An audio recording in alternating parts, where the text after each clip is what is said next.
which means we paid out over $1 billion in commission for the first time in the history of the company.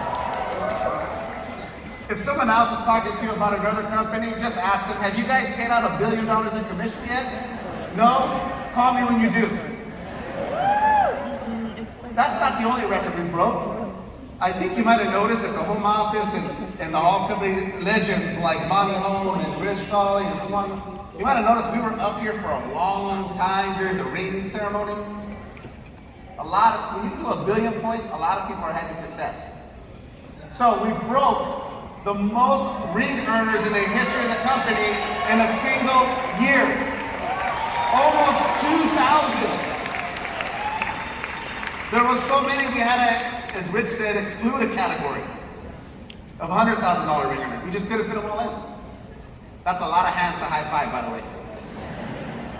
But you know what the most important record we broke last year? Again, it always goes back to our purpose. We protected the most families that we ever had in a 12-month period in the history of this company. It always goes back to our purpose. Now, when people are looking at this opportunity, or any opportunity, we're going to leave those up there because those are our championship banners. When you are looking for an opportunity, most people, and I don't care if it's joining a company like WFG as an entrepreneur, or even if you're trying to come to the home office and you want to interview with me, most candidates want to know the same three things. Can I make money? Is there an opportunity for growth? Can I move up in this organization? And do you have a purpose? Every person I've ever interviewed, they always ask those questions. So when we talk about, let's answer that first question, and I clicked it, so hopefully it'll go to the next slide. But when I ask that question, can we move up in this country? Can we go back one slide, please? This answers that first question. Can you move up in this organization? The answer is yes. If you're new to WFG and you have no idea what all this alphabet soup is, all you need to know is that means that yes, you can move up in this organization. Over 726 SMDs. Look at how many EDC promotions we had in a year, 23. For those of you that are new, I asked a couple of EDCs before this talk, hey, when you joined in 2000 or 2004, how many EDC promotions were there in a single year, the year you joined? These were the responses. 0, 1, someone said maybe I think we had 2. 23 in a single year. Is this company growing? You know, we talked about ring earners. Let me ask you guys a rhetorical question. Actually, I want to hear everybody just go ahead and answer. In your day job that you were at, or maybe you're still at, is it okay to share with your coworkers how much money you make? No, right? Start some office drama, you may get called into HR, it's not allowed. But at WFG, you know what we do?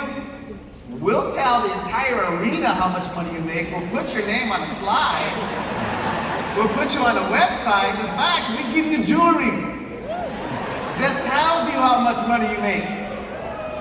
You know why? Because in WFG, you're not in business just by yourself, right? You are in it for yourself and not by yourself. You have everybody in the arena rooting for you. That's the difference in our culture. And you want to know another thing? Most people who are not in our business, they dream of making a 6-figure income. That's part of the American dream. Look at how many we had brand new, $100,000 ring earners last year. Almost 600. Almost 600 people. That next American dream that most people dream about is making $1 million, 7 figures. For most people, they'll never see that, and they don't know how to get that.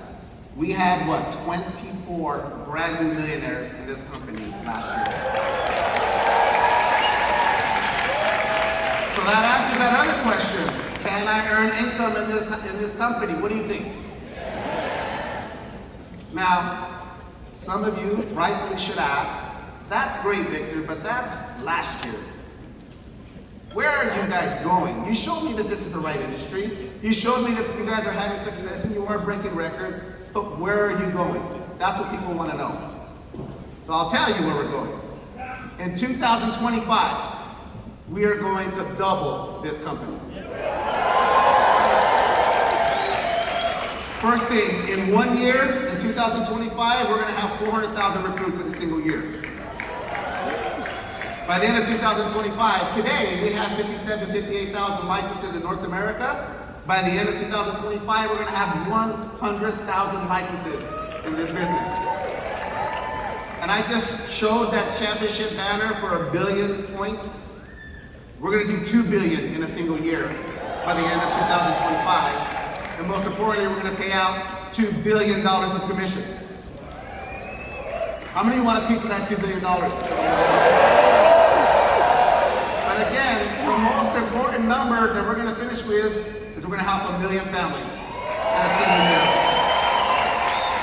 Now the question is how? How are we going to do that? Those are some big goals, doubling. Well, here's another advantage of being a part of WFG. See, we have a sister company in Transamerica, a globally recognized brand. If you watch any romantic comedy, you'll see the pyramid in the back of the shot. I don't know why they're all filmed in San Francisco, but that's what you'll see. Then we have our parent Aegon. Let me walk through a quick mathematical equation for you guys. See if you pick it up. Transamerica represents 2/3 of the earnings of Aegon.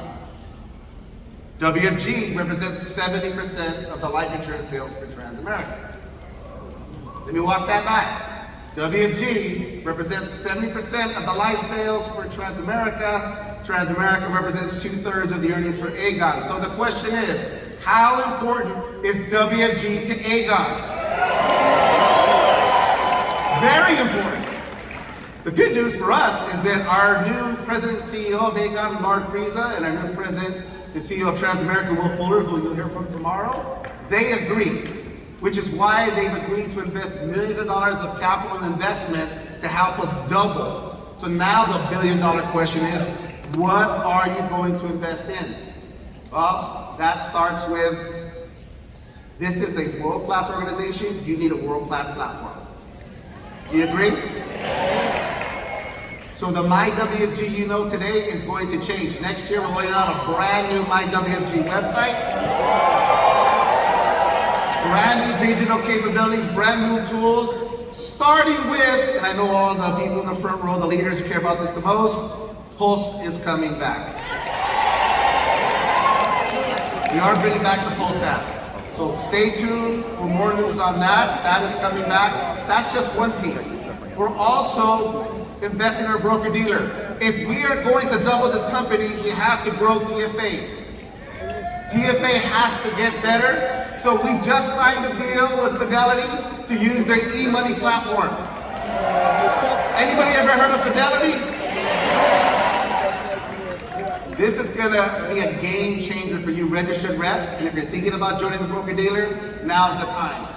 Because the platform's gonna get easier, it's gonna be easier to submit business. Your client's gonna get access to tools they don't have today. George Chung, president of TFA, you will hear from him tomorrow. He'll give you more details. How about support? Field agent support team.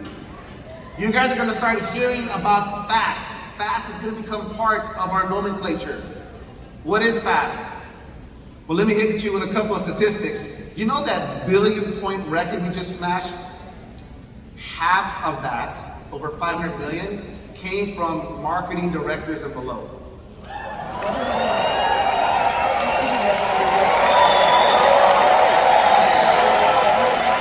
You know the 212,000 recruits, 84% of that came from marketing directors and below. So don't you think marketers and directors and below should have access to call the home office?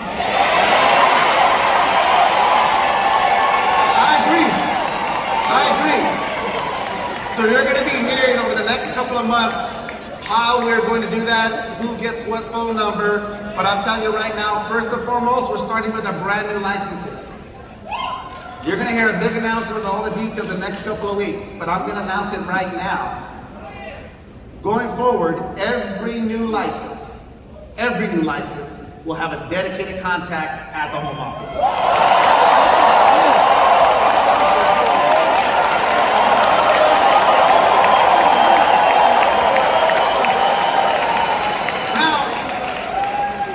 Now, some of you are thinking, Victor, these are great announcements, but is that it? Is that it? I had lunch with my good friend John Cordero. Where's John at?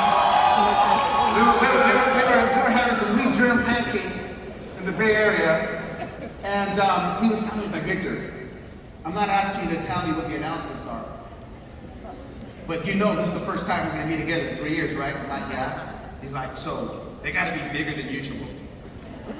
They got to be really big, brother. And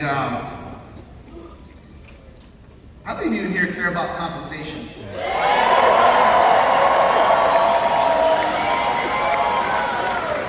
What I'm about to announce is not from the home office. If you see these individuals walking around, you better give them a stronger handshake, a bigger hug, a harder high five. Penny Oy, Rocky Sheen, Raja Dhaliwal, Swan Wynn, Eric Olson, Monty Home, Rich Dolly,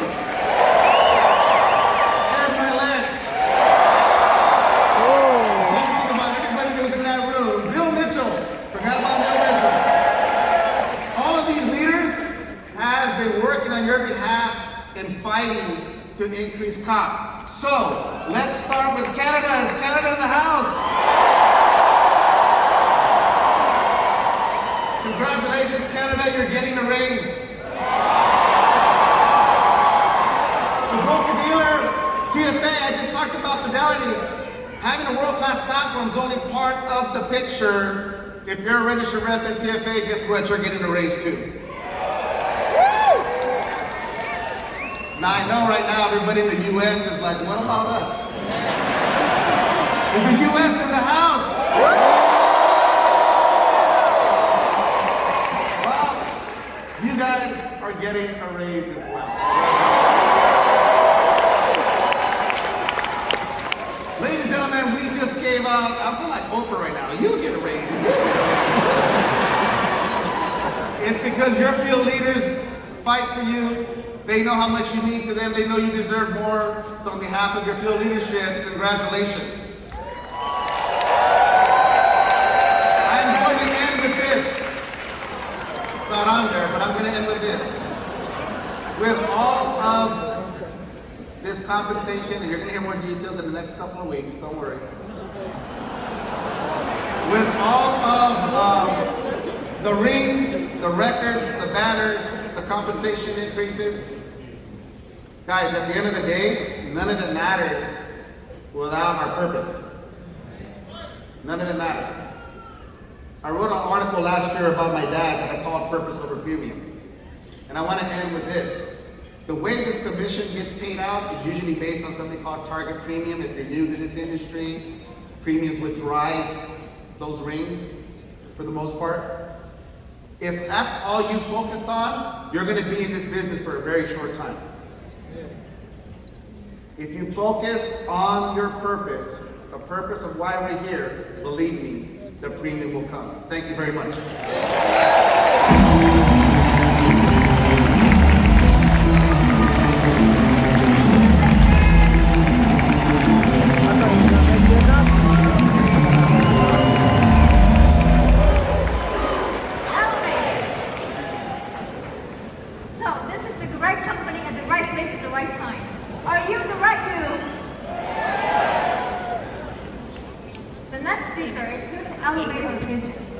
If there's one word to describe him, it's legendary.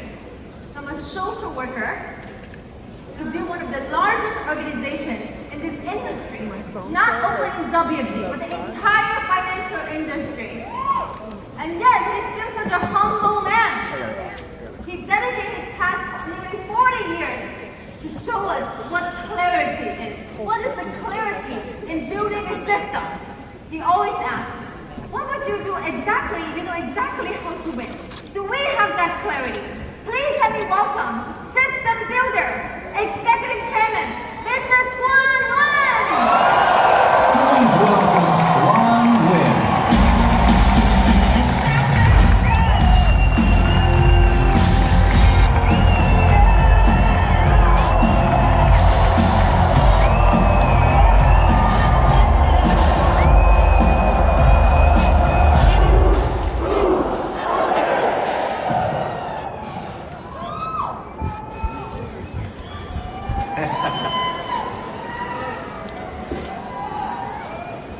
morning.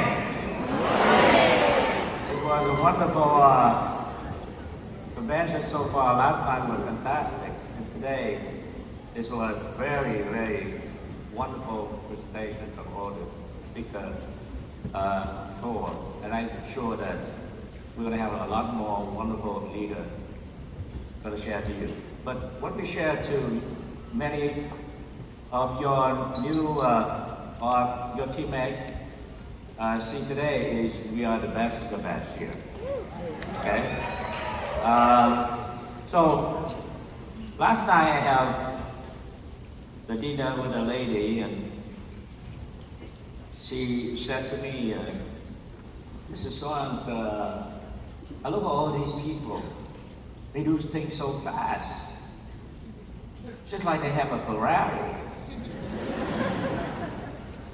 And I looked at my car, I'm a Toyota. So how I can be able to compete with these people? And besides Mrs. Swan, seems like they have all of a Ferrari team. I look at my team, that Toyota, sometimes they don't even have wheels on it.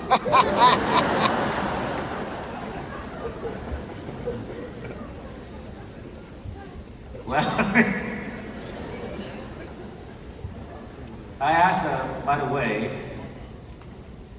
this your Toyota, have you get started yet? She said that, yeah, I tried it sometime. So I say, okay, let me talk with you about building a little bit. So, for many of us here, just like an elephant, you're going to look at this business in different angles. And every angle of the elephant will describe the elephant. Some of us have an experience to touch all parts of the elephant, but some of us maybe one or two parts. And you have different perspective about business. And we're going to look to cash flow, we're going to look to the number of recruits, we're going to look to so many numbers, promotion. But by the end of the day, our business, personally, I believe that we are in the business of building people. And I hope that you don't ever forget it. When you bring a person in, you have a very, very heavy responsibility for that person. So when you go in business, there's a lot of things you need to learn, and many of them very tangible. A lot of them is intangible, but the tangible sometimes will catch your attention a lot easier, faster. But the intangible may take you a long time, especially in building people business. And building people is pretty hard. Many Toyota sitting here.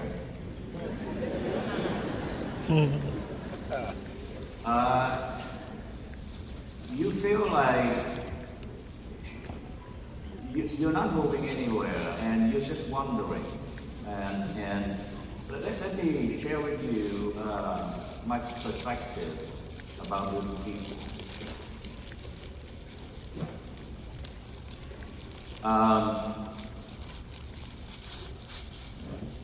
Our business is to start with somebody, usually the nobody. They're very shy, they're uncommitted, they have a lot of doubt, and suddenly they have a lot of fear. And you can treat them, and sometimes, I talk about system. The system is a separate guideline. Whether it's a 3330 or 55 or whatever the number you. But people is not a number. People is not a number. It's a human being. And many times we didn't pay attention to the real people. We lost the system in translation. So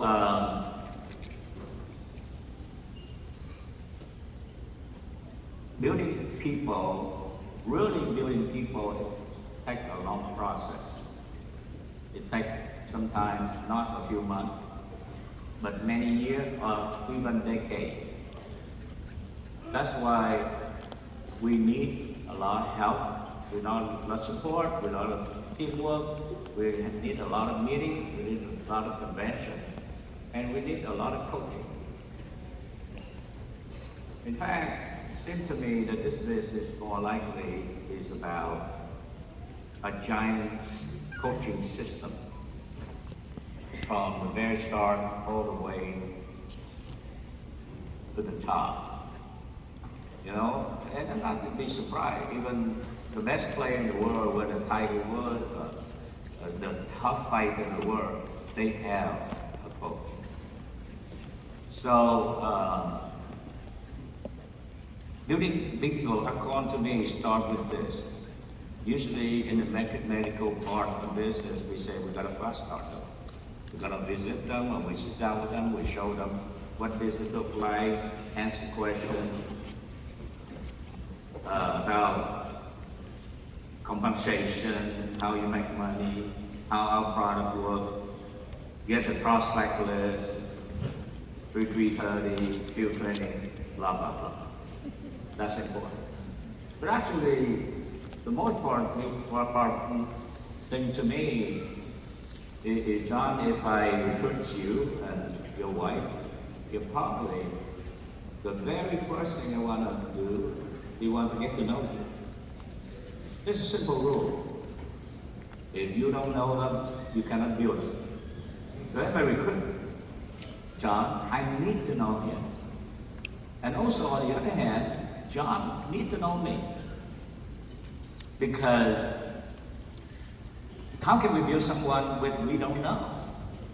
Chances are a lot of people, because of your excitement or lack of experience and the way you translate the system, you miss that part. Sometimes you run the 330 and you run whatever system you are, and you keep running that thing, but you don't know people.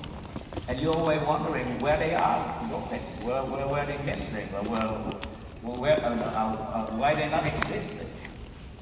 So say I need to know John, and you know his wife. And also I need to have a chance for him to know me, and if possible, my wife too. Because first of all, my time very important, so is his. If I have to spend some time with someone, I need to know. You know? Because it's easy, I come in and do the recruit, the sale, and run to another appointment. And maybe I hit my number, maybe shop maintain a certain high number, but I still don't know my people. So I need to know what they want to do with their life, their goal, and their dream, and where they want to accomplish it. And I also want to know their situation too. And I also want to know if this person is ready to be built. A lot of people say, yes, show me how to do this, exactly how to do it. Usually I answer those people that, first of all, I'm not a magician. And I'm also a miracle man. I only can work with the people who want to go to work. So I need to know, it might be time, and a lot of time I resort money I invest to someone is not well worth my investment if the person is ready. There's no way we're going to invest that valuable time and resort to people who is not ready. So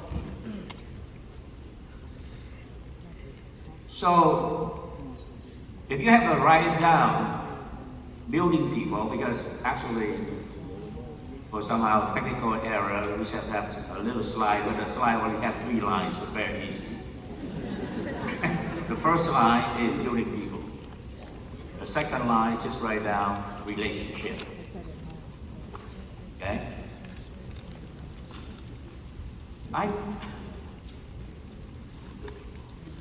Yes, 330, yes, prospect list, yes, joint own share, yes, all those stuff. But really, what I want to do is to sit down with John and his wife. I want to know, who is he? And I want them to create that relationship. I want to look at his eye the way he looked at me, because I can tell. So after all said and done, when I walk out the house and the door closed behind me, all I want to know, I listen to the air, and maybe through the air will tell me, his wife tell him, John, I don't think I feel good about this guy. So the air tell me that, I know I don't have a chance to come back. That relationship is not well established. It's gonna be a long, rocky road with that person. Or maybe you don't have a chance to trust that person.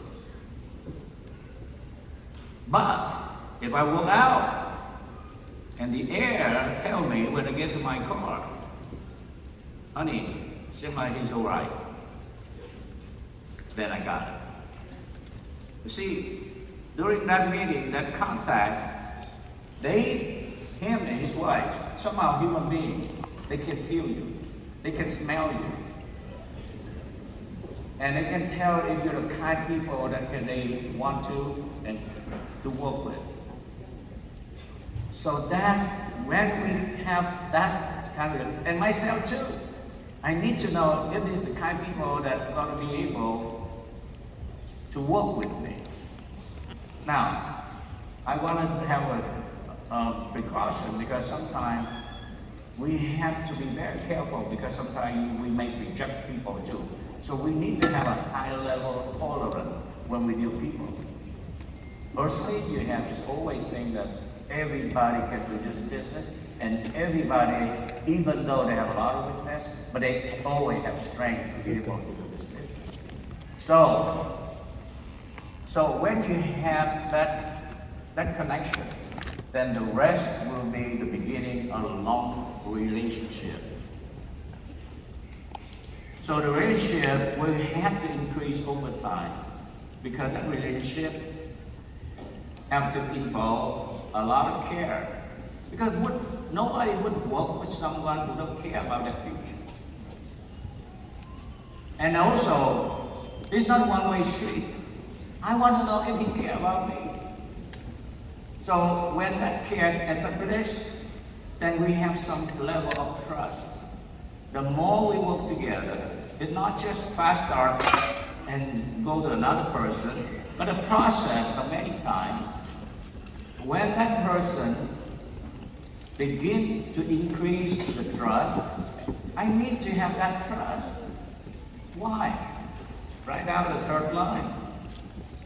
From relationship, I want to achieve something called leadership. That's all the reason we have that relationship. And also it's a danger point. A lot of time, we may have a lot of relationship, but we not necessarily have leadership.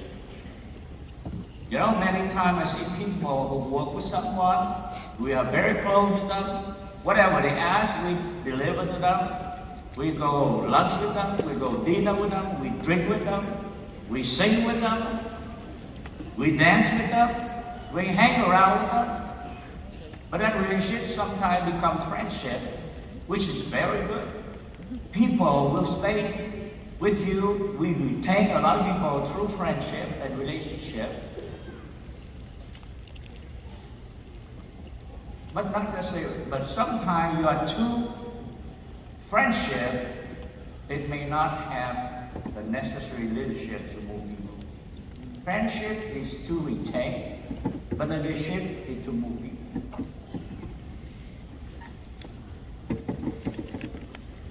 So, talk about leadership a little bit. Well, what kind of leadership you are?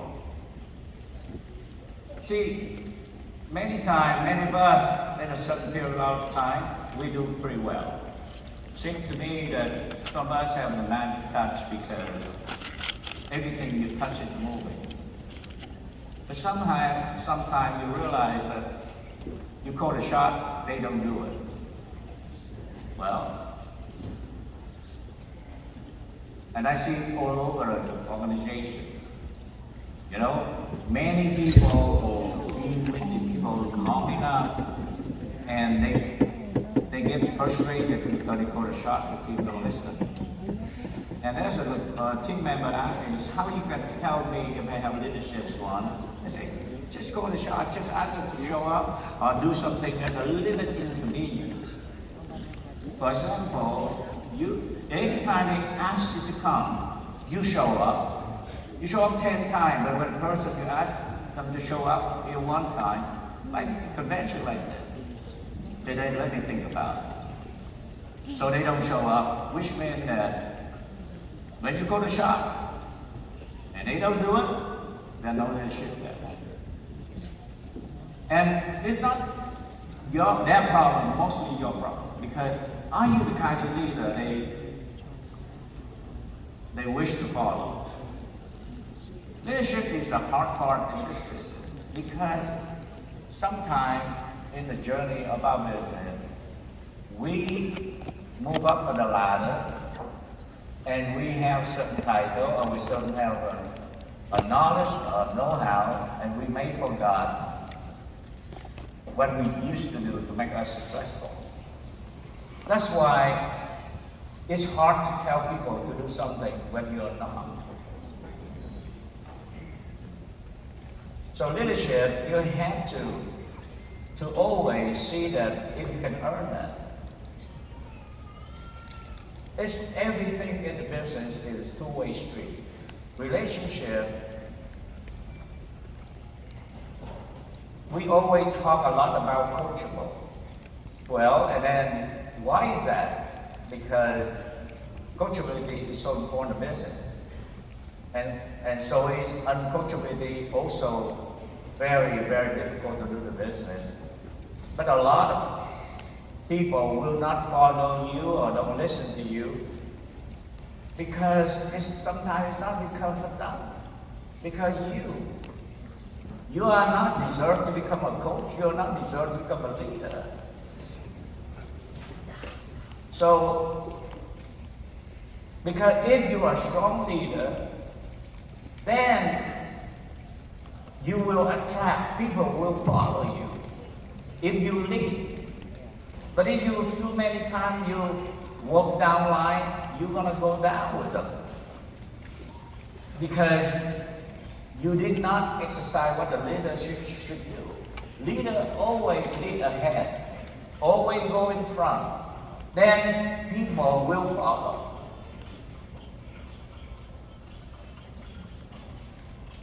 So let me also talk with you about what is our job as leader. I mean, too many of us are like too important about the mechanical of the business and also the intangible or the technical of the business. But then the other part of business is the intangible, the character, the feeling, the effort, the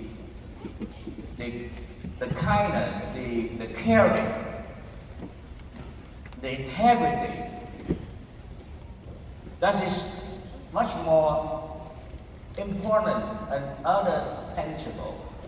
A lot of people, I see that when things doesn't go well, they come into training, and mostly mechanical and the tangible. But it's not so. Most people want to know is that, what is your vision? So important about vision, business, to me, about helping people, building people, is to build people from a low level vision or no vision to people have a bigger vision. I think this is more important than many other tangible part. So when a person will join you, if people have no vision, there will be no action. Look at those people when you put people in. Why do you put a simple thing like they don't ask them to show up and they don't? Ask them if they're going to get licensed, they take it forever. Why? Because they have no vision. It's not they don't have that capability. People would do something if they see.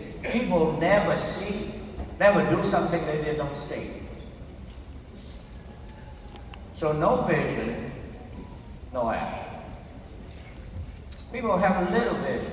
They probably do something. They may get licensed. They will show up sometime. They will do when it's convenient.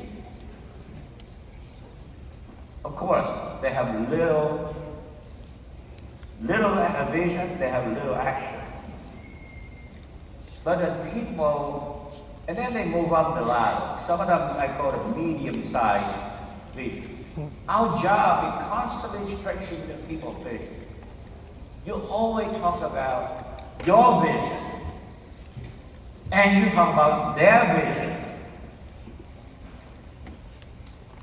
It's too easy when you tell them, you gotta do this, you gotta do that. You tell them that what they're supposed to do, you give them the vision, but they don't know what your vision is. Because they don't see your vision have to come with your action. It must be your vision too. Because you want to stretch their vision so that they can do the action. But chances are your people look at you and say, hey, he have a lot of vision, but he do nothing.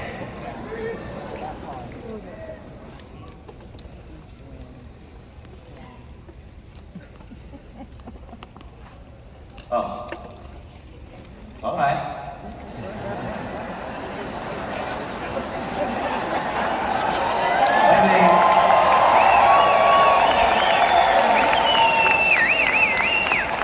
Maybe you have to do more production to qualify more time.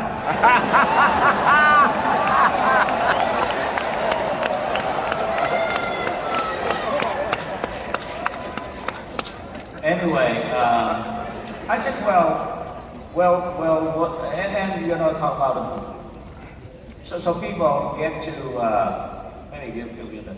I think there's some issue with the leadership of the company because Susan told me that you have a little bit more time, so. But I respect you that.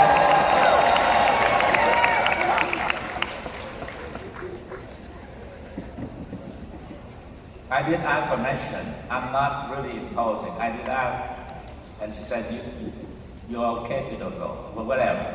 Okay? So, and then here's the problem of the middle vision people. They get to SMD, and then they go have a base shop. But chances are most people stop at the middle vision.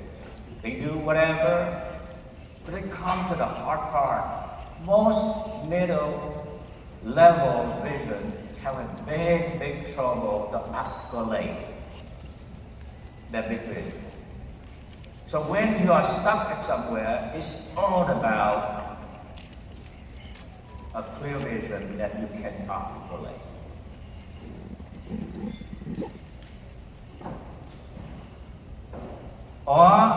And then probably you hard to articulate that because you do not figure out your action to be able to articulate that clear vision.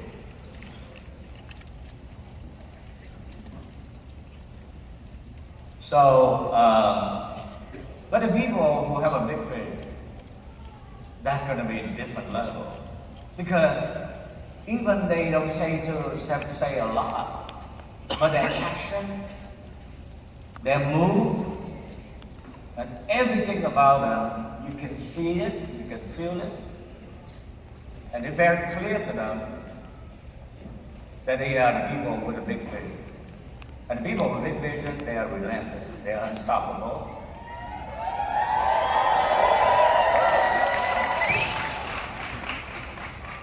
Now back to the Toyota people. Alexa is so good. When you go to this business, you gotta know who you are. Don't try to be somebody else that you are not. There's always a place in the sun for everyone. Not everybody has to be fast. You know, the turtle also get to their destination too.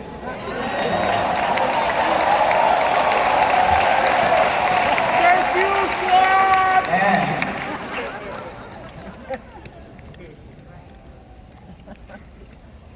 you know, luckily, WFG is not a race, but a destination that you choose.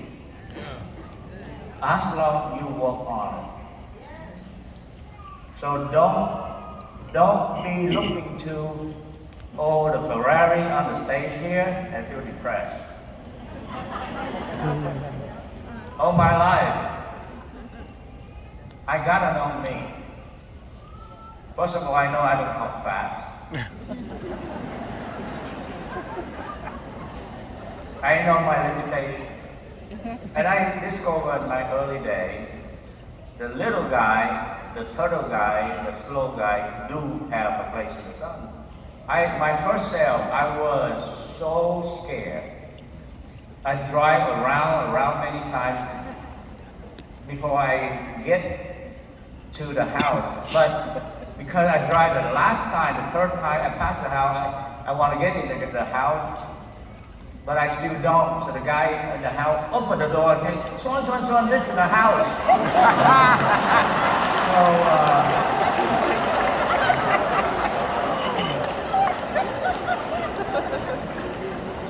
So I come in, my head is shaking, I'm mumbling, and somehow by a miracle they buy.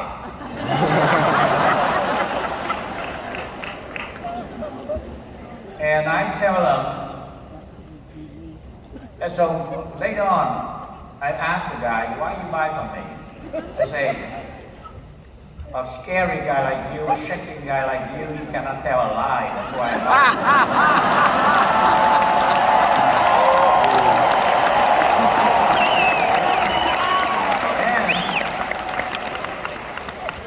And then later on, I become a very flashy guy. You know, I can talk about selling, about recruiting right in my sleep. And the guy don't join me. So I asked, why you don't join me? I'm so good. And he say, well, you look like a salesman to me. So Turtle, Toyota, you do have a place in the sun. Have a good success.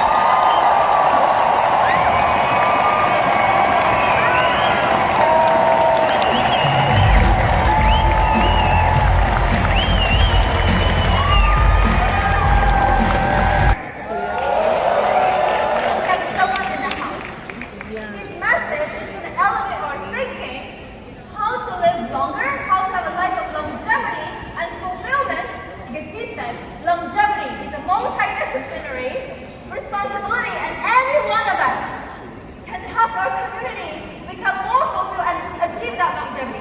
So can every single person stand up? Let's have a standing ovation to give the biggest, largest welcome, to welcome our guest speaker, Dr. Joseph Coughlin. Please welcome Dr. Coughlin.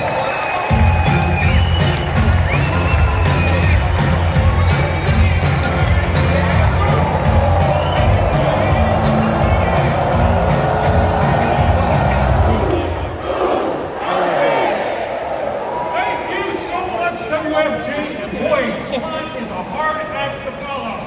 Plus, I'm the guy who's holding you up for lunch. Think about that. I want to talk to you today because I am always inspired by being here, but I want to share with you some thinking that we've been doing in the lab around the psychology of your clients, how they behave, how they're thinking, and the like. I want to thank Transamerican WFG for having me, and all of you for listening, and I had a great time chatting with many of you in the hall and the like.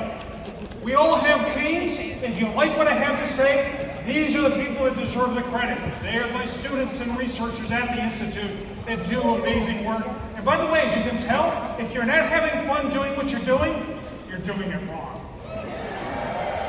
So what do we want to talk about today? I want to have two parts of my conversation with you. I want to get into your client's brain. In fact, I want to get into your brain. You know, in order to do what Swan was talking about, relationships, friendships, leadership, you must not only know yourself, you must know them. You must know the context that they are living in, how they're thinking, how they're processing information, They probably how have to cut outside. through the clutter when necessary. Inside here. So I would say over the past couple of years, there is something that characterizes how we've all been living. By the way, class participation is 10% of your grade today. You're allowed to shout out answers. COVID, pandemic, but more importantly, stress.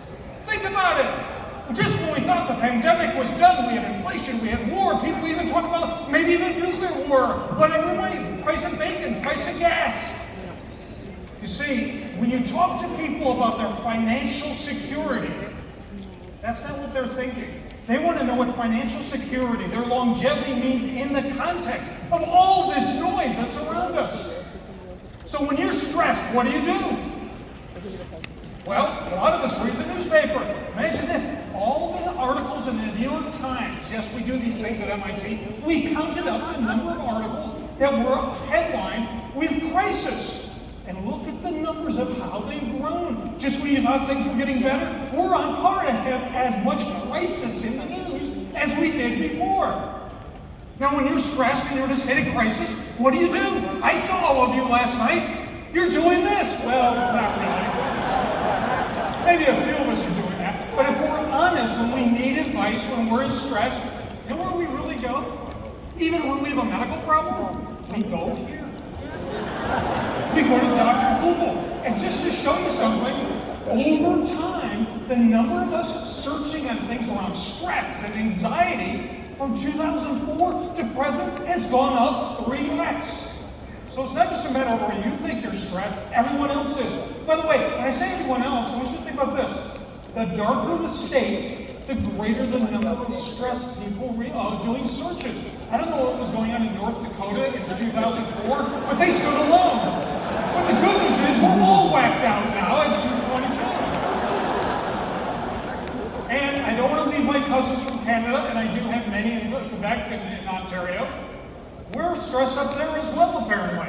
So if you look at all the stressed out countries, these are the ones that are the highest out there doing searches on what do I do next? And by the way, that's your opportunity. They're going to be looking for someone to look to for navigating their future, navigating for their longevity. So, when you're faced with something you don't understand, you don't know, you don't like, and I hate snakes, we go to what we call the reptilian brain. It's back underneath my bald head right here. And when you see something that you don't know, you ask yourself quietly, am I going to eat it or is it going to eat me? So you go into fight or flight mode. Your prospects, your clients, 90% of us in the country and around the world, these days, we're in fight or flight mode. So what does that mean? What's the psychology of how we're thinking about the world? Well, we go to the news and we look for what's going on, and we find that the news is, frankly, it's constant, it's conflicting, and frankly, it's confusing. We're not sure what is inflation, what's transitory, what's pandemic, what shot we should have, how many we should have. And what happens is, this is a very geeky little curve I want to show you, and all of you feel it every day. How many of you, by the way, are jocks? You know, you people that know your pulse rate? Raise your hands. You know what this is? Are you in the zone? You know what this is? If I stress you out just enough to keep you excited, you'll pay attention. You'll do what I want you to do. But if I press you too far, saying, by the way, you've got to quadruple your numbers by next quarter, I'm going to push you over to the other end, and you'll shut down. One of the challenges we have with stress is we need just enough to keep you up, but too much shuts you down. Your clients, in many cases, your customers out there, are on that level, if you will, of maybe being shut down. So I don't know about you, but my mom said anytime I had a problem, Joe, it's all in your head. Well, I'm showing you a scan, fMRI scan, that shows that when you're under stress, it is all in your head. Your brain fires up differently. It's not just behavior, it's physiological. And something else. And this is where you can really help your clients. Do you know that when you're stressed behind the wheel, somebody cuts you off? Do you know you're most stressed 15 to 20 minutes after that happened? The cortisol's running through your veins, you're getting all stressed. But here's what happens. Your physical vision, your peripheral vision begins to tunnel. because you're going into fight or flight mode. And guess what happens? When we talk about finances and people get nervous around finance, we go into tunnel vision. I don't understand, I don't want to hear it, just tell me what I need to do now. You have to take them by the hand and show them it's going to be okay. So think about Japan. Talk about a bad month, bad week, bad year. They had an earthquake, then they had a tidal wave, and then a nuclear meltdown. Well, believe it or not, if you looked at the people that lived through that constant stress, these are brain cells. Their brains actually shrank. When we're stressed, we start making fewer connections. We start listening less. We don't want to hear anything. That's when it's the most important for you to be able, not just as Swan was saying, to have a relationship or a friendship, but that leadership quality to be able to tell them it's going to be okay and we move forward. Now I run a thing called the Age Lab, so of course age matters. I got good news and bad news for all. As you age, you actually start to filter out negative information. How many of us have heard the phrase, or at my age, started to use it, life is too short for that? You know what that means? I don't want to hear it, I don't want to deal with it. And by the way, as a result, if you get over 60, life's pretty good. We'll come back to that in a minute. The bad news is, you start to not notice real things that you better pay attention to. Like, you know, Joe, too close to the edge, you're going to fall off the stage. Now, if you're younger, you want to know the rules. You want to look at the negative information. These are the folks who are looking for motivation. So you don't have to study this chart, but I'm going to break this all into 3 groups, which I'll come back to later. I've got great news for you. We all know that it's great being 18 to 21. Generally speaking, you have your parents' credit card, life is good. Then you got to get a job. Look at that curve. It starts to go downhill. Physical, emotional, happiness, and life. I'm sorry for everyone in the room that's between 37 and 57 years old. It is the lowest point of your well-being. Sorry for that. But, remember what I said about being older? Look at this. Over age 60, suddenly you're on more medications, you're divorced, your kids aren't talking to you, and life is pretty good. But what you're looking at is a curve you should learn.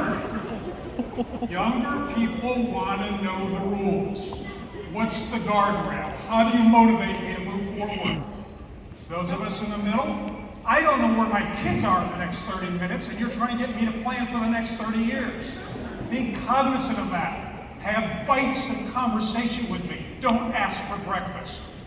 And when it comes to being over 60 or over 70, don't tell me what I'm going to lose. Don't tell me my risk. Empower me to manage that risk so I don't leave my partner with that risk. Now, you needed some guy from MIT to tell you that boys and girls are different, right? Well, we are. And by the way, guys, don't get too uppity. This is all going to go downhill for us in a moment. Men and women are very different. Under stress, men need to do something. We got to do something. We got to take action. There's a problem. We all have to show leadership, confidence. We don't all have to show competence, but that's another issue. Women, on the other hand, not necessarily better decisions or feel that they have any less urgency. They look for advice. They phone a friend. Women are your catalyst for client relationships. We'll come back to that in a moment. They're the ones who want to talk, want more information.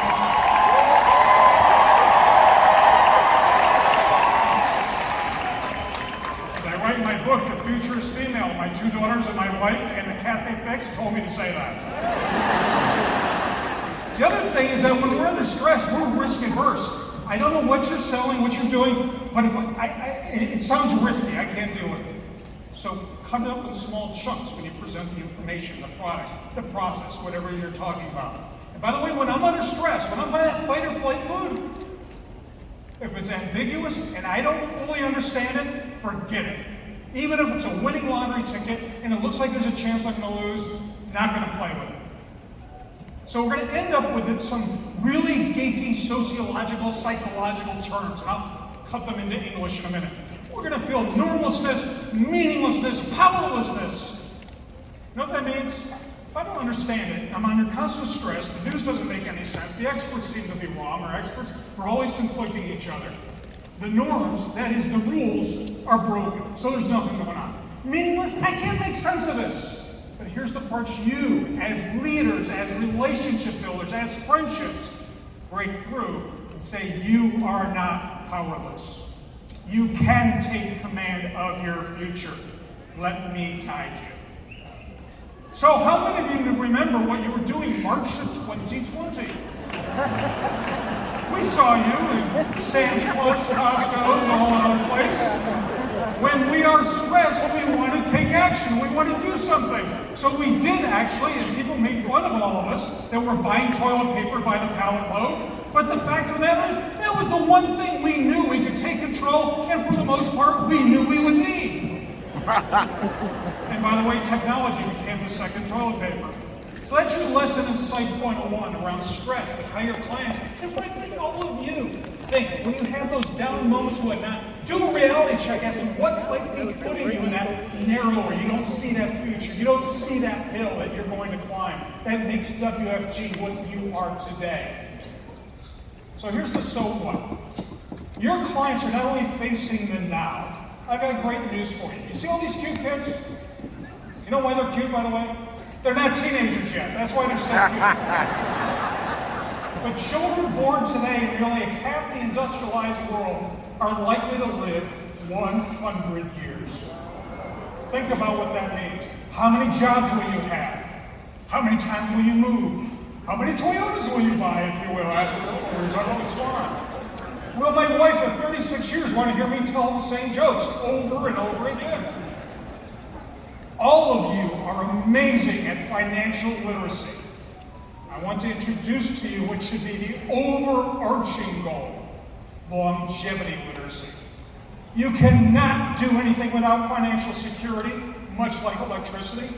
But unless you define what you do, the products, the processes, the conversations you have in the context of my life, I don't get it.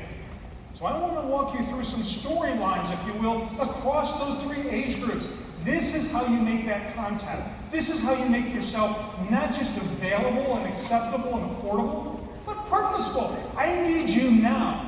Don't tell me about a future self of me far in the distance. How do you relate to actually solve my problems today? So as Swan was talking earlier, I want you to think about it. This is a study we did not too long ago, less than a year ago, on what is the ideal financial professional. And we asked people across the country, nice sample. I want you to look at what was in the red. Yes, there was the finance, the complexity, the risk management, I mean money, my retirement plan. But you know something? That's not what makes you you. The reason why I'm always excited to come speak to all of you is that you fill in the other gaps that apparently clients are looking for. They want a confidant. They want an educator. Swan mentioned it earlier. They want a coach. And yes, they want a friend. They want someone who envisions that future. They want someone to help them navigate longevity. Longer life, approaching 85, 95, 100 years, is new territory. We don't know how to navigate that. All of you have got the processes, the products, and indeed the conversations to help guide you. So I'm going to ask you a question. This will show how many of you are real geeks or how many of you that are actually fun to go to the bar with. When you're going to put together a puzzle, what do? What's the first thing you do? You in the cheap seats, what's the first thing you do? I just see there's a few geeks over here. There must be a few engineers. They want to get the corners. They put the corners. No one likes you. The rest of us use the picture. What's the picture on the box? When it comes to longevity, when it comes to retirement, what to do next? Most of us are going without that picture. We need someone to not tell us what to do, but what the possibilities might be, to be able to navigate that future. And here's the thing. As I navigate my 100 years, my 30, 40, 50 years, whatever that person may have left, you know, there was a study done by, there's an art school up the river from us. What's it called? Oh yeah, Harvard, that's it. Great study said that, you know, when you go to buy a drill, are you actually buying a drill? Are you buying the brand? Are you buying the product, the price, the color? What are you buying? You're buying a whole. You're not buying the product. You're not buying the brand. If you want to be real innovators, if you want to make real contact, You want to ensure that people know you are there to sell them solutions. That you understand their problem today and you can anticipate what it will be tomorrow and the solution you are offering. Be it a product, be it a process, but it's going to help them manage and navigate through. And by the way, always look at other parts of your life for inspiration of how to reach your customers and clients. Solutions sell. When you go to buy lettuce, Fresh Express learned that, gee, you don't really want to buy lettuce, do you? What were you buying? A salad. And so they cut up everything, put the carrots in, some cases dressing, and we just pray that they say they triple washed it. And you drop it into the bowl, you've got a salad. Best Buy realized that you weren't in Best Buy to buy a television. Your job that you were trying to achieve was what? To watch TV. So they created Geek Squad saying, okay, you buy it, install it, your job is to sit on your butt on Sunday and watch it. And then finally, Volvo is now saying, you know, you really don't want to buy a car. You don't want to own a car. Toyota's doing the same thing. All the car companies are. We're now thinking about subscription. Because what you're buying is mobility. You're not buying a piece of tin that costs you once a month. So what are the jobs of longevity that you need to start steering people toward or for? Let's think about those three groups, if you will. Remember, the folks that are motivated, the people that are muddling through, those that want to manage the future. Well, guys, I told you this was going to go downhill for you. The fact of the matter is that the future ISP now has always been. The fact of the matter is 80 cents to 90 cents on the dollar, almost anything worth buying, from automobiles to healthcare to housing to consumer products, are directed, influenced, or directly purchased by a female. If you have Procter & Gamble, Johnson & Johnson, companies like that, for the most part, don't even do focus groups with men anymore. Heck, my wife buys my razors anyway, so what's the point? But the fact of the matter is, she's the chief consumer officer. So even though you may have a guy in front of you that's very much in control and the breadwinner and everything else, she's the one who actually knows how the money's being spent and is often the one that's left holding the bag after he planned poorly. But keep in mind the following. She didn't get this job easily. She is busy. She is juggling childcare, elder care. She's got a spouse who can't make a tuna fish sandwich. And by the way, she also has a life and a career. This tells you that she's not really going to be excited when you say, well, let's get together for lunch. We can talk about this. Or well, let's talk about something in the future. No, you had better be realistic, responsive to what she needs now to understand where she's going in the future. I was warned, that's enough mansplaining for the day. So let's talk about the motivation years, the younger years, what younger people are. Here's the conversations you should be thinking about. School debt. 35% of people go to college. 35% of them, 100% of them, usually walk out with some sort of debt. That is putting a crunch, not just on them, but think about this. Research we did at the Age Lab, you know who else is paying school debt? People in their 50s. Some of it's their own debt, some of it's their kids. And by the way, a lot of grandparents are sacrificing their own financial well-being and security to make sure that grandchild has that education. This is a conversation that is full of emotion. And if I can leave you with a soundbite today, remember, emotion puts money in motion. Don't be afraid of those conversations. That's where relationships are built, friendships are constructed, and leadership is defined. And who's buying houses? Believe it or not, women, younger women in their 30s are buying homes at twice the rate of men the same age. Why? Because your kid is still living in the basement playing video games while she's got a job and she's out buying a house. But the bottom line is, they're out there looking for homes or buying rent. These are real conversations about jobs of longevity they have now. And longevity at work. Do you remember there used to be this idea of a ladder, a career ladder? We're all going to climb to the top? I did corporate America. I know what that is. Guess what? The data show us, and I get paid to watch, that careers now are much more about pogo sticks. I want to work here, I want to work there, I want to learn more, I want to go over here. And by the way, I'm going to take a sabbatical off and step out of my career and come back in. That's a financial decision as much as anything else. How do you do that? How do you plan for it? How do you make the benefits and the funding portable as we need it? Yes, for those who have children, college funding, putting off your future so that they have a better one. Then there's those of us in middle age, muddling through, although my wife says I'm long past midlife crisis. Muddling through the middle years. Career. Why is it so difficult? Why are these folks at the lowest level of their well-being and very difficult to engage? Think about it. A lot of you are in that age group. It's not terrible, but everybody wants a piece of your time. Your career, your family, your elder care responsibilities, your volunteering, your community activities, whatever it is, everything is coming at once. And eventually, those kids that you're saving for, we hope move out to college. How do we finance that? What's the impact, by the way, of paying their tuition off because you think it's the right thing to do, but maybe shortchanging your own retirement? By the way, once the kids move out, has anyone noticed who moves back in? Do you know that pets are a $180 billion economic opportunity? These people were driving McLaren baby carriages. I don't know if you know that, but they needed a home equity loan to buy these things. But these are their kids. And in your middle years, we start talking about what do we want to do with finances. You know, let's redo the kitchen. Let's redo that. These are practical things that people are doing in real time. Define yourself into what I'm doing, and then you get licensed to talk to me about my future.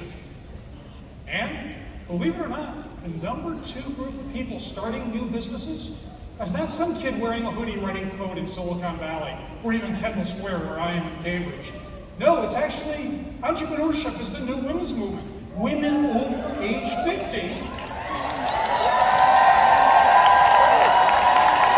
are starting new businesses. So let me get this straight. We got the kids out, the dog is cute, we remodeled the kitchen, I've started a new business. You know what else happens? He's out of here. The highest divorce rate in the world is so-called great divorce. By the way, why would you give up this big hunk of man? He's a pet lover after all. Interesting answer. Actual real survey. You could say, was it sex? Could be really cool to look up on the Jumbotron. No. Was it money? Would have been on point, right? No. Number 1 reason, he bores me.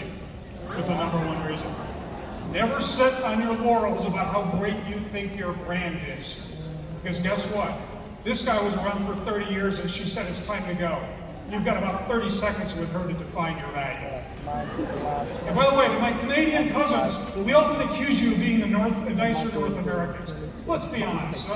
My family's up there, I can say this. We're just passive aggressive. We're not nice. When women were asked in Ontario province why such a high divorce rate, they said, he simply ran out of gas. This guy looks like he's got plenty of gas. I don't know.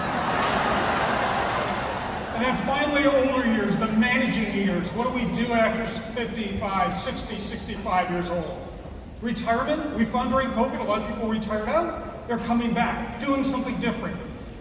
Starting going back to school, not just to retread themselves for the career they built, but maybe to start an entirely new business. My favorite story is about this guy, Joe, another Joe, that gave me a ride in Florida. I use Uber. I use the cheaper Uber. This guy picks me up in a Mercedes. Feeling pretty good, hit the lottery ticket. And he had this crazy dachshund dog sitting on his lap. And so I asked, I kind of looked in the mirror and I kind of took my chances and I said, so, you drive a Mercedes, do you live around here?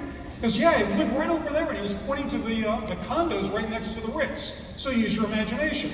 The dog is starting to growl because he knows I'm nosy. And I said, so, how do you drive it for Uber? He says, do you know what Sam, that's the dog apparently, Sam and I and the wife do every day? I said, no ma'am, no sir. And we're in Florida. He goes, Sam and the wife and I, we walk up the beach, we wave to all the nice people. Do you know what we do after that? And at this point the dog is really pissed because he knows I'm really getting noisy. He goes, and I said, no sir, what do you do after that? And he says, we turn around and we wave to the same damn people all over again. He went back to work because he needed something to do. He needed that social connection. As you talk to your clients about their futures, their retirement, financial security is important, but their longevity literacy should be, what's the state of your social portfolio, not just your financial portfolio? Do you have friends and contacts and things that keep you alive and vital and having purpose and meaning every day? Here's a question that very few people ask. Where are you going to retire? Most of us want to age in place, so to speak. That's the house where you have your marriage, your mortgage, your memories, and want to stay there. Only half of us believe we're going to be able to because of the upkeep, the maintenance, and all the things that become more difficult as we age. How many moves might you have? You know, we all are familiar with this guy remodeling the house. Then there's the downsize, then there's the right size, then there's one of us gets sick, we move back to the oldest adult daughter someplace. And eventually one of us, often, mostly women over 75, most women will live solo at some point in their life. How do you finance that? How do you find the services and the like? These are meaningful, purposeful conversations that go to the heart of your client's life, not just their portfolio. How about caregiving and self-care? How do we take care of ourselves? Is that a whole new expense in life? We know that technology has become something that all of us are using more and more often across the lifespan. In fact, by the way, Facebook is now being referred to as the social media nursing home. My kids tell me that when they say, "What the heck is Facebook?" But the bottom line is, what we have to look at is that the digital divide. Older people are no longer out there and saying, "Oh, no, I don't do technology." No, ladies and gentlemen, if you're not virtual, you're not real. You need to be out there. We all see all kinds of technologies in our home, from Alexa to kitchens and refrigerators that are soon to be saying, "Joe, you're out of your Ben & Jerry's double fudge brownie, but don't worry, we've already ordered it." Very important well-being things. We've seen toilets. One of my favorite examples, Toto, Kohler, Panasonic, are developing toilets. I know you're bumping up against lunch, so I'll keep this clean. That download from the user, your body weight, your blood pressure, did you take your medication, and then upload that data to a call center and the like. By the way, in the UK, they did a study, a pilot program with a grocery store that was, shall we say, the toilet facilitated home delivery of the food product deemed missing from your diet. We have robots that are now coming online that are being done out of pocket, if you will. This is not health insurance, this is discretionary. In fact, one of them is called Pepper. Pepper will insult you twice a day or tell you a joke. Apparently the science says this is a way of keeping you cognitively fit. I don't know about you, but I've got 2 daughters, they insult me for free many times a day. And then finally, how much does an adult daughter cost? Somewhat of a joke, but listen for a moment. Birth rates are at an all-time low. She may not exist. She may be very busy. She may have many children. She may have moved far away. The new cost in retirement and longevity is how much does it cost to replace what she does. What we found during COVID and the pandemic is that the pandemic served as a propellant to use all those technologies that we thought the millennials and Gen Zers were too damn lazy to make their own meal, own their own car, and clean their own house. All of a sudden we thought, hey, that's great virtual assisted living. My mom can use that and I can use that too. But it's a whole new cost. We haven't priced that into anybody's retirement. Home as service is what we now need to start thinking about. All those little subscriptions that you do for fun, add them up one day, ask your client to do it. Create a worksheet that says, what are the little things that you kind of signed up for $6 a month that have now added up to a major payment? Think of all those services on demand that have become part of our lives that in many ways have replaced some of the things that the adult daughter used to do. And conversations, if you will, about where we will age, how we will live, how much does it cost, what is the vocabulary you can impart on your clients and customers on things like, what is assisted living, what's independent living, how does memory care work, and the like. These are real problems. By the way, this isn't for old people. The #1 user of these senior housing, of course, are older people. The #1 buyer, on the other hand, is a daughter between 47 and 57 years old. So if you're not talking about this to her, you're not relevant to her right now. So you're not going to get much airtime to talk about that future. So let me start to wrap this up. I want you to start thinking about how can you take the psychology of your client, the context of our lives, and the jobs of longevity to come up with content, conversations, and comprehensive solutions that help them navigate 100 years of life. Very quickly, content, think about it. How did you come up with a conversation that, as Swan was saying, is not just about friendships and relationships, but leadership so you become the first call? I know one financial agent that I spoke to, she said she knows she's a winner with her clients. When anything that happens in the family, from funerals to weddings, she's the first call. Use that as your metric. What is your level of intimacy with your clients? Conversations. You're going to have more of them. They're going to be shorter because there's only 24 hours in the day. but they're going to be broader conversations that are beyond money, because it's about your relationship, not simply their portfolio. And then finally, comprehensive product and solutions. You are fortunate to be part of the Aegon Transamerica family. They've got innovative products that are not just a product that provides a revenue stream that's easily understood and may be affordable, but also products like Everest and the like that are complete solutions. Here's the need, here's the product, here's the service, done. Remember our drill conversation. I'm not buying a drill, I'm buying a hole. Fill the holes of longevity for your people. So let me end on this. I am always inspired to be with all of you. But I want to ask you something, because there is no free lunch.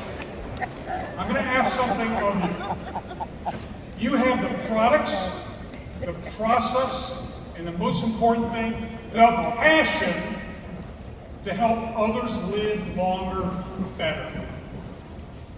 Your job going forward is to help with that longevity literacy so that all of us live 100 good years. Thank you so much.